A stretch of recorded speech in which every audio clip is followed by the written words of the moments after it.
I stood in the crowd at my daughter's college graduation, camera in hand, ready to capture the moment she walked across that stage.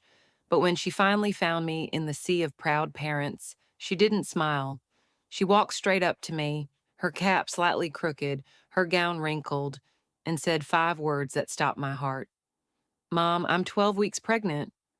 I felt the ground shift beneath my feet. Before I could even process what she'd said, before I could hug her or ask her if she was okay, she looked me dead in the eye and whispered, "And the father is your boyfriend, Richard." In that moment, surrounded by celebration and joy, my entire world shattered into pieces I didn't know how to put back together. But what I didn't know yet, what my daughter was about to reveal, was so much worse than I could have ever imagined. Before I tell you what happened next, I need to know you're with me on this journey. Please leave a comment telling me which city or state you're watching from. And if this story resonates with you, hit that like button and subscribe so I can keep sharing these stories with you. Your support means everything to me. Let me take you back to the beginning to help you understand how I got to this devastating moment. My name is Rebecca. I'm 48 years old, and I've spent the last 22 years of my life being what I thought was a good mother. I raised my daughter Chloe on my own after her father walked out when she was just 6 months old. He left me with a screaming baby, a mountain of debt, and not a single explanation beyond a note that said he wasn't ready to be a father. I never heard from him again, so I did what any mother would do. I worked 3 jobs. I sacrificed everything. I made sure Chloe had food on the table, clothes on her back, and eventually a college education. I worked as a nurse during the day, cleaned offices at night, and on weekends I did medical transcription from home. I barely slept. I aged faster than I should have. But Chloe never went without. She never knew how close we came to losing everything, how many times I chose between paying the electric bill or buying groceries, how often I cried myself to sleep from exhaustion and loneliness. When Chloe got accepted to the state university with a partial scholarship, I cried tears of joy. It was everything I'd worked for. She was going to have opportunities I never had. She was going to build a life better than mine. I was so proud of her. She was smart, ambitious, and kind. At least that's what I thought. During her freshman year, I met Richard. He was a pharmaceutical sales representative who came through the hospital where I worked. He was 52, distinguished, with silver hair and an easy smile. He noticed me, complimented my work, asked me to coffee. I was 44 at the time, exhausted, and I hadn't been on a date in more than a decade. I'd spent so long being just a mother that I'd forgotten I was also a woman. Richard made me feel seen. He made me feel beautiful. He took me to nice restaurants, brought me flowers, and for the first time in years, I felt like I could breathe. I could be something more than just a paycheck and a caretaker. I introduced him to Chloe during her winter break that first year. She was polite, but distant. I told myself it was normal. What college kid wants to see their mom dating? But looking back now, I see things I missed. The way she tensed when he entered a room, the way she made excuses to leave when he stayed over, the way she stopped calling me as often. I told myself she was just busy with school, with her new life, with becoming independent. I told myself I deserved happiness too. That was my first mistake. I chose my own loneliness over my daughter's discomfort, and I told myself I was being reasonable. Over the next 3 years, Richard became a fixture in my life. He moved into my small house about a year into our relationship. He helped with bills, which was a relief after so many years of struggling alone. He was charming with my coworkers, generous with gifts, and attentive in ways I'd never experienced. He told me I was beautiful when I felt old and worn down. He told me I deserved to be taken care of after taking care of everyone else. And I believed him. God help me, I believed every word. But Chloe pulled away more and more. She stopped coming home during breaks. She always had excuses. She had internships, study groups, friends she needed to visit. When she did come home, she stayed in her room. She barely spoke at dinner. When I asked her what was wrong, she said nothing. When I pressed, she said she was stressed about school. I believed her because it was easier than confronting the truth I couldn't see. During her junior year, I noticed she'd lost weight. Her face looked drawn when we video chatted. She seemed anxious, always looking over her shoulder, even through the screen. I asked her if everything was okay. She said she was fine. She said college was just harder than she expected. She said she was eating fine, sleeping fine, everything was fine. But a mother knows when her child is lying. Or at least a mother should know. I knew something was wrong, but I didn't push. I didn't demand answers. I didn't get in my car and drive the 2 hours to her campus to look her in the eye and make her tell me the truth. I accepted her lies because Richard told me I was being overprotective, that I needed to let Chloe grow up, that hovering would push her away, and I listened to him instead of my gut. That was my second mistake. I chose a man's opinion over my own maternal instinct. By her senior year, Chloe had become almost a stranger. Our conversations were brief and surface level. She talked about her classes and her thesis, but nothing personal. She never mentioned friends or boyfriends or plans for after graduation. It was like talking to a polite acquaintance, not my daughter. I told myself it was normal, that this was what happened when kids went to college. They grew up. They grew away. They became their own people. But the truth was, I was losing my daughter, and I was too distracted by my own relationship to see it happening. Richard and I had even started talking about marriage. He brought it up casually one evening over dinner. He said once Chloe graduated, maybe it was time for us to make things official. He said he wanted to spend the rest of his life with me. I was flattered. I was hopeful. For the first time since Chloe's father left, I imagined a future that included partnership and companionship, not just responsibility and survival. I started to believe I could have both, a relationship with a man who loved me and a relationship with my daughter. I started to believe I deserved happiness. Then graduation day arrived. It was a beautiful May morning. The sun was shining. The campus was filled with families and laughter and the excitement of new beginnings. Richard drove me to the campus. He held my hand in the car. He told me how proud I should be, how much I'd sacrificed, how much I'd accomplished. He said all the right things. But when we arrived and I saw Chloe in her cap and gown, something in her eyes made my blood run cold. She looked at Richard with such hatred, such raw pain, that I actually took a step back. Then she looked at me, and the hatred was mixed with something worse, disappointment. She walked toward us through the crowd of graduates. Her hands were shaken. I thought she was nervous about the ceremony, about giving her valedictory speech, about stepping into the next phase of her life. I smiled at her. I told her how proud I was. I tried to hug her. She stepped back. "Mom," she said, her voice trembling, "I need to tell you something. I can't keep this inside anymore. I can't protect you anymore. I can't protect him anymore." I frowned. "What are you talking about, sweetheart? Are you okay?" She laughed. It was a bitter, broken sound. "No, Mom, I'm not okay. I haven't been okay for 3 years." That's when she said it. "Mom, I'm 12 weeks pregnant." The words didn't make sense at first. My brain couldn't process them. Pregnant. My daughter, my brilliant daughter, who was about to graduate summa cum laude, who had her whole life ahead of her, was pregnant. I opened my mouth to say something, to ask if she was okay, if she needed help, if she wanted to keep the baby. But before I could speak, she said the words that destroyed me. "And the father is your boyfriend, Richard." Everything went silent. The noise of the crowd, the music from the speakers, the laughter and celebration, all of it disappeared. All I could hear was my own heartbeat, loud and erratic in my ears. I looked at Richard. He'd gone pale, his jaw was clenched, but he wasn't denying it. He wasn't laughing at the absurdity of the accusation. He wasn't demanding to know why Chloe would say something so horrible and untrue. He was just standing there, frozen, his eyes darting between me and my daughter like a trapped animal looking for escape. "Tell her," Chloe said, her voice steady now. "Tell her what you did. Tell her what you've been doing since I was 19. Tell her how you came to my dorm room that night when I called you because Mom was working a double shift and I had the flu and needed someone to bring me medicine. Tell her how you stayed. Tell her what you did." I couldn't breathe. My lungs had stopped working. My heart had stopped working. Everything inside me had simply shut down. "Chloe," Richard said, his voice low and careful, "you're upset. You're confused. Let's talk about this privately." "No," Chloe snapped. Her eyes were blazing now. I'm done being quiet. I'm done protecting you. I'm done carrying this secret alone while you play house with my mother." She turned to me. Tears were streaming down her face. "Mom, I tried to tell you. I tried so many times, but every time I started to say something, you looked so happy.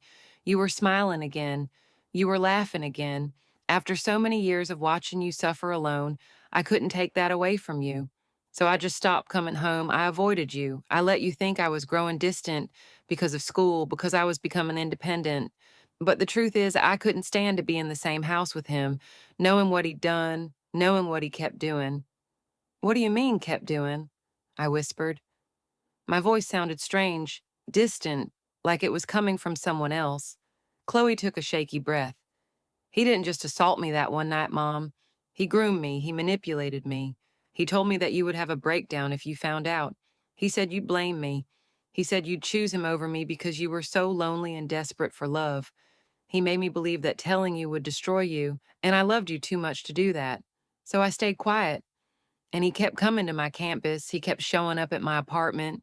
He kept telling me that if I ever said anything, he'd make sure everyone knew I was a liar, that I seduced him, that I was trying to break up your relationship out of jealousy. If you're still with me, if this story is hitting you hard, please leave a comment with the number 1. It lets me know you're here, that you're listening, that these stories matter. Your engagement keeps this channel going and helps me share more stories that need to be heard. I turned to Richard. Every muscle in my body was shaking. "Is this true?" My voice cracked. "Did you touch my daughter?" He held up his hands. His face had shifted into something I'd never seen before, something cold and calculating. "Rebecca, you have to understand. She came on to me. She was lonely at school. She missed having a father figure. Things got complicated. But I never forced anything. She's making this sound worse than it was." Chloe let out a sound that was half laugh, half sob. "I was 19 years old. You were 51. You came into my dorm room when I was sick and vulnerable.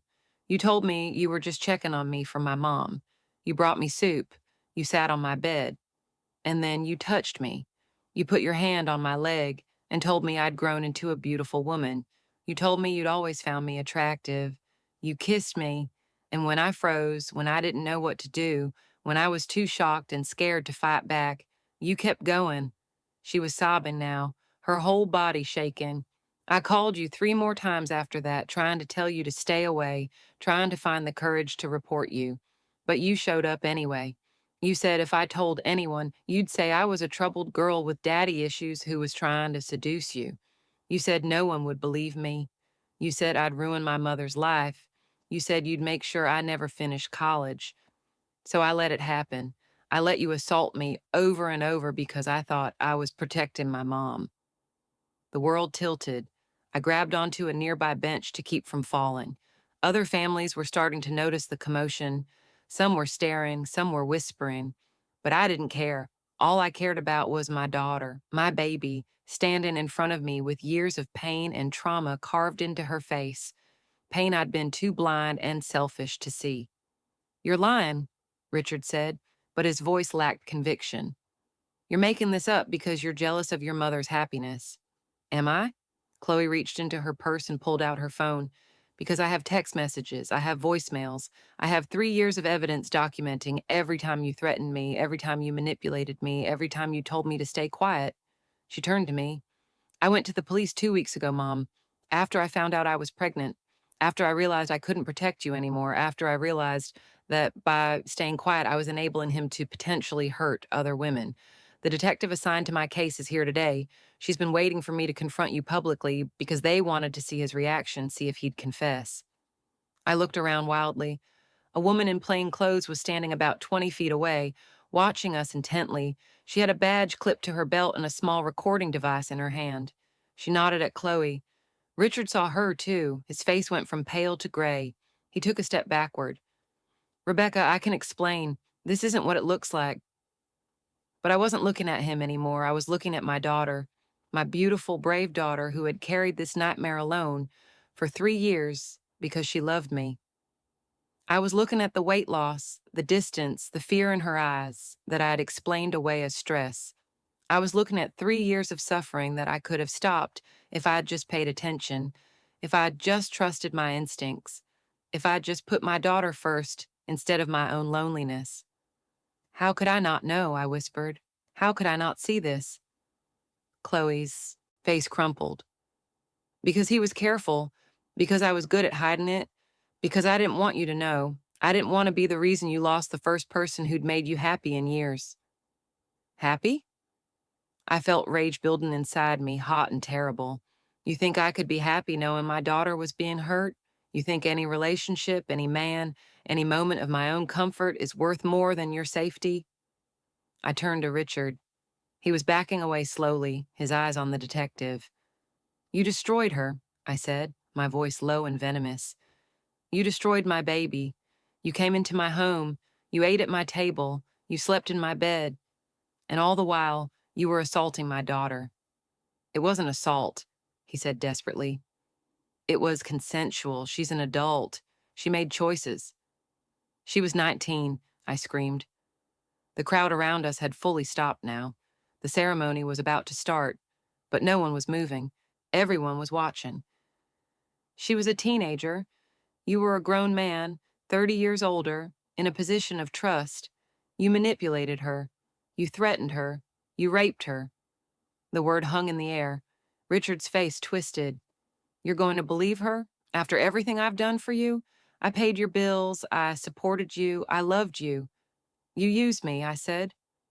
The clarity was brutal and sharp. You used me to get access to my daughter. That's what this was always about, wasn't it? You weren't interested in me. You were interested in her. I was just the gateway. He didn't deny it. In his silence, I found the confirmation that broke me. Every date, every kind word, every moment I'd thought was about me had been nothing but a calculated step toward my daughter. I turned to the detective. Arrest him, please. Arrest him right now. She was already moving forward. Sir, I need you to come with me. We have some questions regarding allegations of sexual assault and statutory rape. Statutory rape? Richard sputtered. She was over 18. Actually, the detective said calmly, pulling out handcuffs, we've been investigating your background. We found 2 other young women who've come forward with similar allegations. One was 17 at the time. You have the right to remain silent. As she read him his rights, as she cuffed him in front of hundreds of graduation attendees, I watched the man I thought I loved reveal himself as the monster he'd always been. I watched my daughter's shoulders sag with relief. The burden of secrecy finally lifted. And I watched my own failure as a mother play out in front of everyone. When the detective led Richard away, when the crowd finally started to disperse in shocked whispers, I turned to Chloe. She was standing alone in her cap and gown, tears streaming down her face, one hand protectively over her still flat stomach. I'm so sorry, I said. The words felt pathetically inadequate. I'm so sorry I didn't see. I'm so sorry I didn't protect you. I'm so sorry I chose my own happiness over your safety. I failed you. I failed you in every possible way. Chloe shook her head. You didn't know, Mom. But I should have known, I insisted. You pulled away. You stopped coming home. You lost weight. You seemed scared. All the signs were there, and I ignored them because I was too caught up in my own relationship. I abandoned you when you needed me most. You didn't abandon me, Chloe said softly. You were surviving. You'd been alone for so long. You were exhausted. You deserved happiness. He just happened to be a monster, and neither of us saw it until it was too late. But I'm your mother, I said, my voice breaking. It's my job to protect you. It's my job to see when something's wrong. It's my job to put you first, always, no matter what. And I didn't do that. I got distracted. I got selfish. I let you suffer alone because I was too busy feeling good about myself. Chloe stepped forward and hugged me. It was the first real hug we'd shared in 3 years. I could feel how thin she'd gotten, how fragile she felt in my arms. I held her like I should have been holding her all along, like I'd failed to do when it mattered most. What do we do now? I whispered into her hair. Now? Chloe pulled back and looked at me. Her eyes were red and swollen, but there was a strength in them I'd never seen before. Now we fight. Now we make sure he pays for what he did. Now we heal.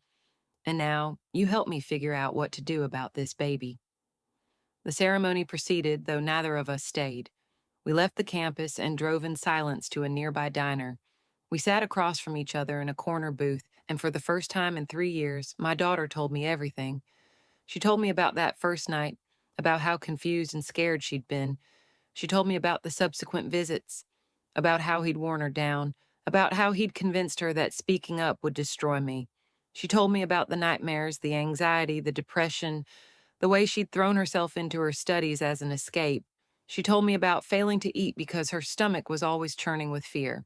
She told me about the shame, the guilt, the way she'd blamed herself even though she knew intellectually it wasn't her fault. And I listened. I listened to every horrible detail, every moment of pain, every instance where I could have intervened, but didn't. I listened to the story of my daughter's suffering, and I hated myself more with every word. I thought about telling you so many times, she said, stirring her untouched coffee.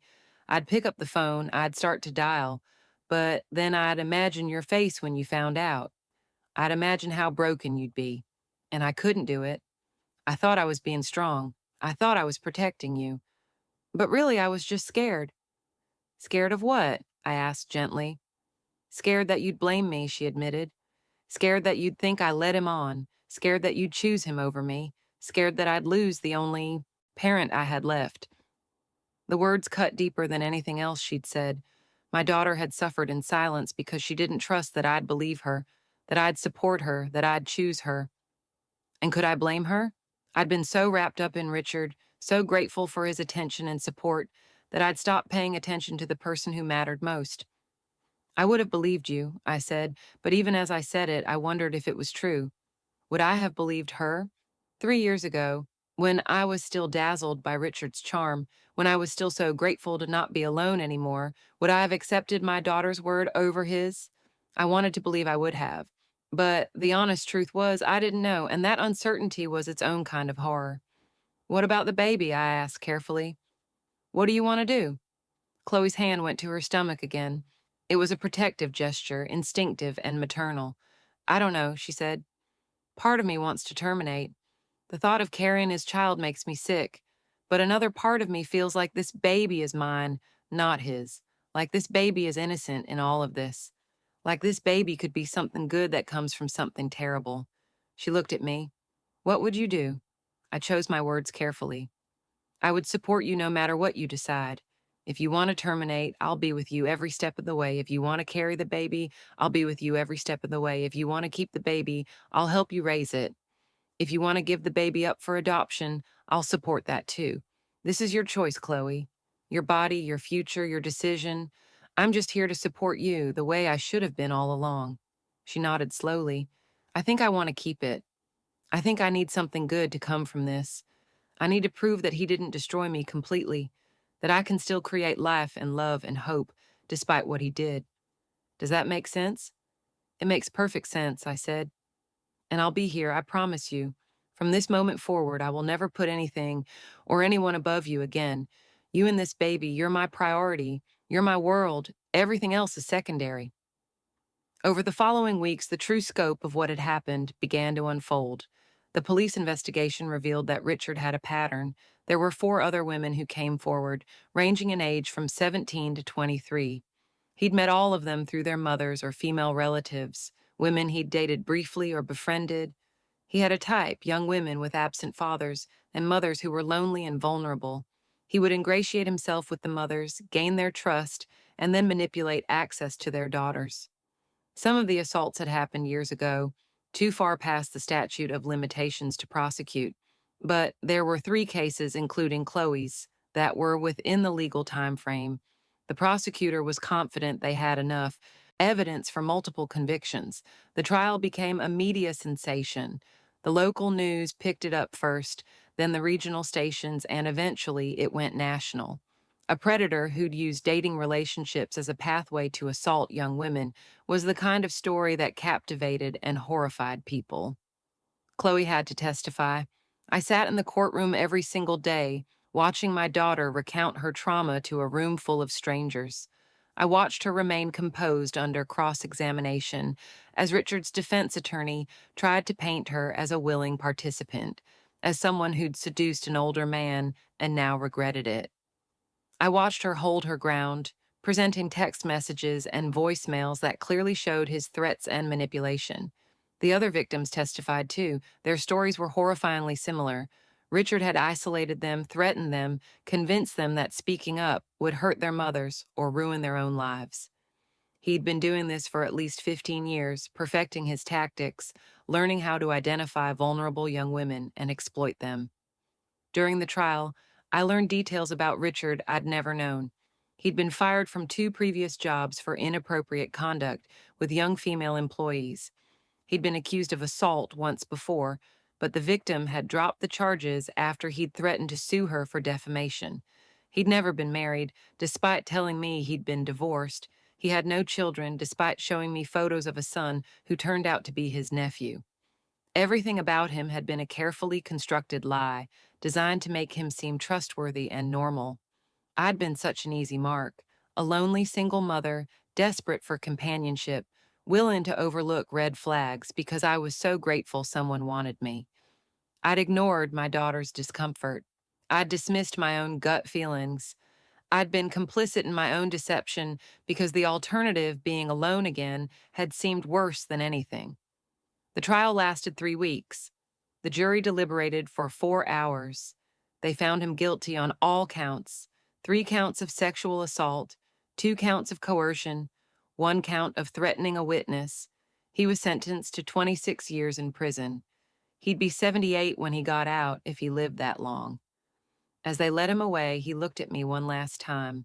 There was no remorse in his eyes, no apology, just cold hatred. He mouthed something I couldn't quite make out, but I didn't need to hear it. I knew what kind of man he was now. The mask had finally come off completely. After the sentencing, Chloe and I stood outside the courthouse. She was 6 months pregnant by then, her belly round and prominent under her loose dress. Reporters shouted questions at us, cameras flashed, but we ignored them. We just stood there together, mother and daughter, survivors of the same monster. "It's over," Chloe said. "Finally, it's over." But it wasn't over, not really. The trial was done. Justice had been served. In a legal sense, but the healing was just beginning. Chloe started therapy, intensive sessions 3 times a week to work through the trauma. I started therapy too to deal with my guilt and to understand how I'd missed the signs, how I'd failed so completely as a mother. The therapist helped me understand that predators like Richard are skilled at deception. They study their victims, they adapt, they present exactly the image needed to gain trust. She helped me see that while I'd made mistakes, I'd also been a victim of his manipulation. But understanding didn't erase the guilt. It didn't change the fact that my daughter had suffered for 3 years while I had been happily oblivious. It didn't change the fact that I'd chosen my own comfort over my daughter's welfare, even if I hadn't known that's what I was doing. Chloe and I moved into a new apartment together. We couldn't stay in the house where Richard had lived, where the memories of him contaminated every room. We found a small 2-bedroom place across town and started fresh. I cut back on my work hours to be more present. I'd spent Chloe's childhood working myself to death, and then I'd spent her college years distracted by a relationship. It was time to actually be there for her, fully and completely. We attended birthing classes together. We set up the nursery together. We talked, really talked, for the first time in years. We cried together often. We laughed sometimes, too. We rebuilt what had been broken, piece by painful piece. The baby, a girl, was born on a cold January morning. Chloe named her Hope, a name that felt both defiant and appropriate. Despite the circumstances of her conception, this baby represented survival and resilience and the possibility of healing. I was in the delivery room holding Chloe's hand when Hope came into the world. The moment the doctor placed that tiny screaming baby on Chloe's chest, something shifted. Chloe looked down at her daughter, and I saw something I hadn't seen in her face in years. Peace. Hope didn't look like Richard. She looked like Chloe, with the same nose, the same chin, the same wisps of dark hair. It was as if biology itself had rejected him, had chosen to make this baby purely her mother's child. "She's beautiful," I whispered, touching Hope's tiny hand. "She's mine," Chloe said fiercely. She's mine, and she's going to grow up knowing she's loved, knowing she's safe, knowing she can tell me anything without fear. She's going to grow up differently than I did. The words stung, but they were true. Chloe had grown up with a mother who was physically present but emotionally absent, too exhausted and overwhelmed to truly see her. And then, when it mattered most, I'd been too distracted to notice her suffering. But things were different now. I was different now. I'd learned the hardest lesson a mother could learn, that love isn't enough if you're not paying attention, that sacrifice isn't enough if you're sacrificing the wrong things, that being present means more than just being in the same room. If you're still here listening to this painful story, please take a moment to like this video and leave a comment. Tell me what city you're from. Tell me if this story affected you. Your engagement helps me continue sharing these important stories, these difficult truths that need to be heard. In the months after Hope's birth, Chloe transformed. Motherhood gave her a purpose that therapy alone couldn't provide. She threw herself into caring for Hope with a fierce devotion that was both beautiful and heartbreaking to watch. She was determined to be everything for her daughter that she felt she hadn't gotten from me, but she was also still healing. There were hard days when the memories would overwhelm her, when she couldn't bear to be touched, when she'd hand Hope to me and lock herself in the bathroom to cry. There were nights when she'd wake up screaming from nightmares. There were moments when she'd look at Hope's face and see traces of Richard instead of herself, and the panic would set in. We worked through it together. I took over the night feedings when Chloe was too traumatized to function. I held Hope when Chloe needed space. I went to every therapy appointment, every support group meeting, every court hearing for the restitution case. I showed up consistently and without fail, in a way I hadn't before. Slowly, painfully, we healed. Not completely. You don't fully heal from something like this, the scars remain.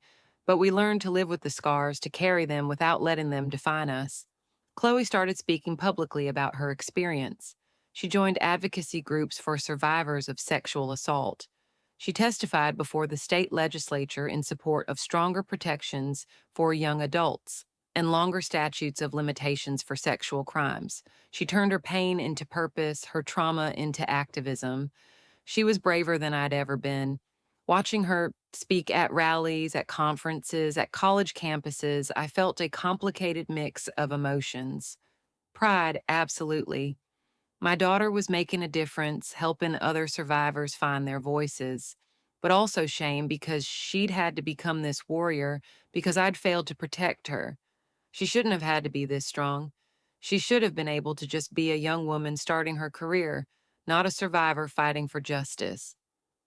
One evening, when Hope was about 8 months old, Chloe and I were sitting on the couch in our apartment. Hope was asleep in her crib. We were watching a mindless TV show, just enjoying the quiet. Out of nowhere, Chloe said, "I don't blame you, Mom." I looked at her, startled. We'd talked about what happened many times, but she'd never directly addressed my guilt. "You should," I said quietly. "I failed you. I should have seen what was happening. I should have protected you." "You were manipulated too," Chloe said. "He targeted you specifically because he knew you were lonely and vulnerable. He knew you'd be so grateful for attention that you wouldn't question him. He studied us, Mom. He learned everything about us before he made his move. You didn't fail me. He destroyed both of us, just in different ways. But I chose him over you," I insisted. "Maybe not consciously, but in 100 small ways, I chose my relationship with him over my relationship with you." Chloe was quiet for a moment. "Yeah," she finally said. "You did, and that hurt. It hurt so much, watching you be happy with the man who was assaulting me, watching you smile at him across the dinner table, watching you hold his hand. There were times I hated you for it, times I thought you knew and just didn't care. The confession was brutal, but I needed to hear it." "Do you still hate me?" I asked. "No," she said. "I understand now. I'm a mother. If someone told me that the person I loved and trusted was hurting Hope, I don't know if I'd believe them right away either. We want to believe the best in people we love. We want to believe we're good judges of character. We want to believe we're safe. You weren't weak or stupid or neglectful. You were human. and he exploited that humanity. I started crying. I'd cried so many times over the past year, but this felt different. This felt like release. "I'm so sorry," I said. "I'm sorry I wasn't the mother you needed. I'm sorry I was so focused on my own loneliness that I missed yours. I'm sorry I made you feel like you had to protect me instead of the other way around." Chloe took my hand. "I know, and I forgive you. But you have to forgive yourself too, Mom. You have to stop punishing yourself. Hope needs a grandmother who's present and healthy, not one who's drowning in guilt." She was right. I'd been so consumed with my failure that I was in danger of failing again, just in a different way. I was so focused on what I hadn't done for Chloe that I wasn't fully present for Hope.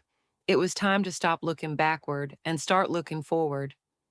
Over the next year, we built a new kind of normal. I retired early from nursing and started working part-time from home so I could help with Hope. Chloe went back to school to get her master's degree in social work, specializing in trauma counseling. She wanted to help other survivors the way she wished someone had helped her. We created a support system. Chloe joined a single mothers group. I reconnected with old friends I'd neglected during my relationship with Richard. We went to therapy individually and together.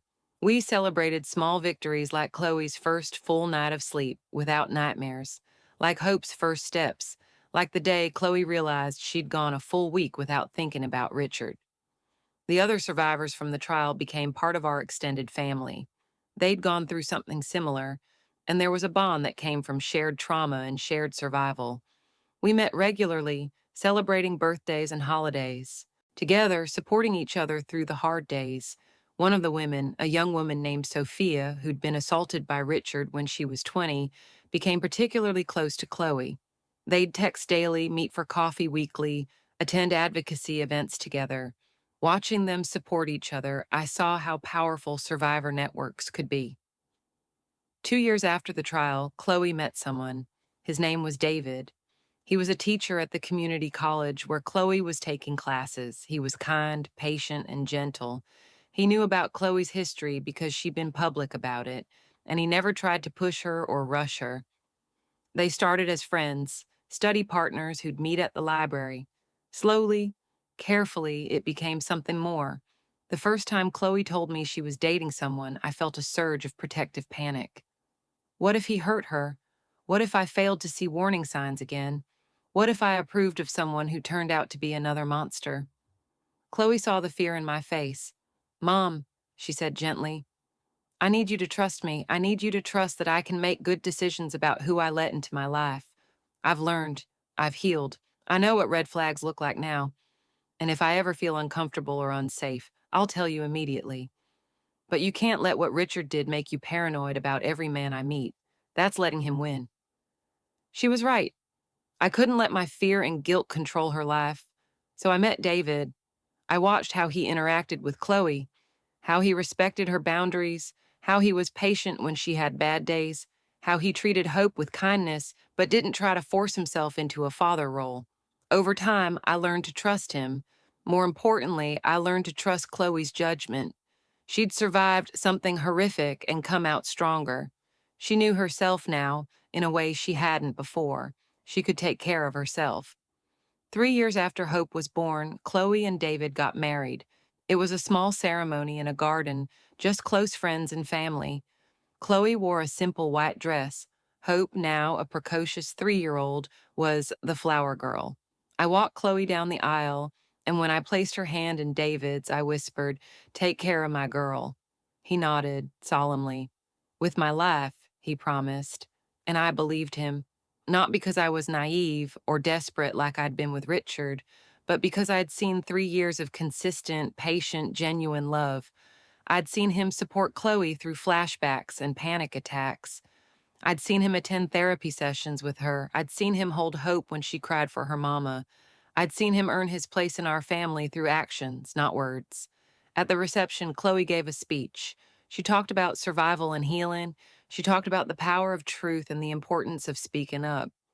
And then she looked at me. "I want to thank my mom," she said, her voice thick with emotion.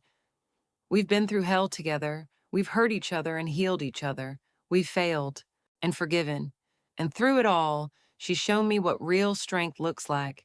Not the strength to be perfect, but the strength to acknowledge your mistakes, to do better, to show up even when it's hard. Mom, I love you. Thank you for never giving up on us. I couldn't hold back the tears. In that moment, surrounded by people who'd supported us through the darkest time of our lives, I felt something I hadn't felt in years. Hope. Real, genuine hope that we were going to be okay. That we were okay. Not undamaged, not unchanged. But okay. Now, 5 years after that graduation day, life looks different. Chloe and David have a son, a 2-year-old boy named James. Hope is 7, thriving in school, bright and curious and loved. She knows her biological father is in prison. Chloe decided early on that she wouldn't lie to Hope about her origins. When Hope is old enough to understand fully, Chloe will tell her everything. But for now, Hope knows she was born from a difficult situation, but into a family that loves her completely. David has adopted Hope. It was Hope's idea, actually. On her 6th birthday, she asked if David could be her real daddy. The adoption was finalized 6 months later. In the courtroom, when the judge declared David as Hope's legal father, Hope threw her arms around his neck and said, "Now we match." It was one of the most beautiful moments I've ever witnessed. Richard is still in prison. He'll be eligible for parole in 12 more years when he's 73. Chloe has already prepared her impact statement for the parole hearing. She's determined to make sure he serves every possible day of his sentence. The other survivors feel the same way. We formed a coalition committed to monitoring his case and ensuring he never has the opportunity to hurt anyone else. As for me, I'm different now. I'm more cautious, yes, but also more present. I don't date. I haven't even considered it. Maybe someday I will, but for now, my focus is on my family, on being the grandmother Hope and James deserve, on supporting Chloe in her advocacy work, on continuing my own therapy and healing. I volunteer with a local organization that supports survivors of sexual assault. I speak at workshops for parents about recognizing signs of abuse and trusting your instincts. I share my story, the painful truth about how I missed the warning signs, how I let my own needs blind me to my daughter's suffering. If my failure can help one parent pay better attention, if it can help one victim find the courage to speak up, then maybe some good can come from it. The guilt is still there. I don't think it will ever fully go away. There are still nights when I lie awake replaying moments from those 3 years, seeing all the signs I missed, all the opportunities I had to intervene. I think about the 19-year-old girl calling the man who was dating her mother because she had the flu, not knowing he'd use that moment to begin a 3-year campaign of assault and manipulation. I think about how easily it could have been prevented if I'd just been paying attention, but I've learned to live with the guilt. I've learned that beating myself up doesn't help Chloe or Hope or James. What helps is showing up. What helps is being present. What helps is using my story to educate others and maybe prevent this from happening to another family. Last week, Chloe and I were watching Hope and James play in the backyard of her house. They were laughing, chasing butterflies, completely innocent and joyful. Chloe looked at me and said, "We did okay, didn't we, Mom?" I thought about everything we'd been through, the trauma, the betrayal, the guilt, the pain, the healing. I thought about how close we'd come to losing each other completely. I thought about the family we'd rebuilt from the ashes of the one that had been destroyed. "Yeah," I said, "we did okay." It wasn't a happy ending. There's no such thing when trauma is involved. But it was an ending that included healing, hope, and a hard-won peace. It was an ending where the villain faced consequences and the victims survived and built new lives. It was an ending where a mother and daughter who'd been torn apart found their way back to each other. And maybe that's the real lesson in all of this. It's not about being a perfect parent or never making mistakes or always knowing the right thing to do. It's about what you do after the mistakes. It's about whether you take responsibility, whether you show up, whether you do the work of healing and rebuilding. It's about whether you let your failures destroy you or whether you let them teach you. I failed my daughter when she needed me most. That's a fact I'll carry with me for the rest of my life. But I didn't let that failure be the end of our story. I showed up, I did the work, I earned back her trust, piece by painful piece. And now I get to watch my daughter thrive. I get to be part of my grandchildren's lives. I get to contribute to something larger than myself through advocacy and education. The price was steep, the pain was immeasurable, but we survived. And maybe that's the most important thing. Not that we avoided trauma, not that we had a perfect family, but that when everything fell apart, we found a way to put it back together. Not the same as it was before, better, stronger, more honest, built on truth instead of comfortable lies. If this story resonated with you, if it made you think about your own relationships or your own family, please leave a comment below. Tell me where you're watching from. Tell me if you've experienced something similar. Tell me if this helped you in any way. Your stories matter, your experiences matter, and by sharing them, by speaking our truths even when they're painful, we create space for healing. Thank you for listening to my story. Thank you for bearing witness to my failure and my redemption. Thank you for being part of this community where we can share our difficult truths without judgment. If you found value in this video, please hit that like button and subscribe to this channel.